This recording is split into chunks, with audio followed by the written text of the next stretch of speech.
যুদ্ধের চোরাবালি থেকে পালাতে চাইছে যুক্তরাষ্ট্র। ইরানের বিস্ফোরক দাবি নতুন মোড়ে বিশ্ব রাজনীতি।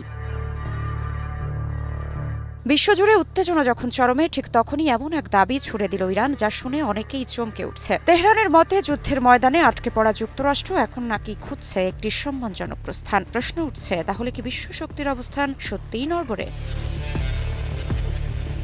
একদিকে ইসলামাবাদের পথে মার্কিন প্রতিনিধিদের সফর, অন্যদিকে ইরানের কড়া ভাষার বার্তা, সব মিলিয়ে যেন এক থ্রিলার গল্পের প্লট। এই সফর কি শুধু কূটনীতি, নাকি এর আড়ালে লুকিয়ে আছে বড় কোনো সমঝোতার ইঙ্গিত?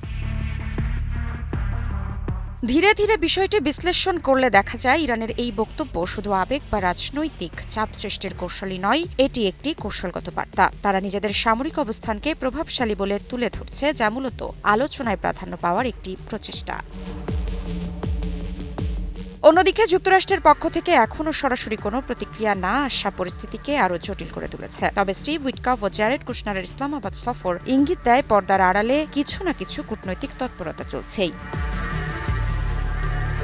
এখানে পাকিস্তানের ভূমিকাও গুরুত্বপূর্ণ হয়ে উঠছে। সরাসরি আলোচনায় না বসে মধ্যস্থতাকারীর মাধ্যমে বার্তা আদান প্রদান এটি স্পষ্ট করে যে উভয় পক্ষই এখনও নিজেদের অবস্থান থেকে এক ধাপও সরতে রাজি নয়।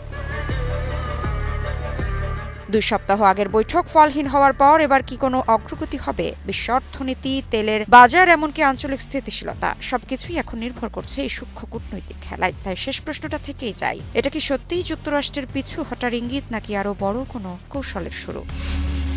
মৃত্তিকা সিনহা বিশ্বাস, নিউজ 24।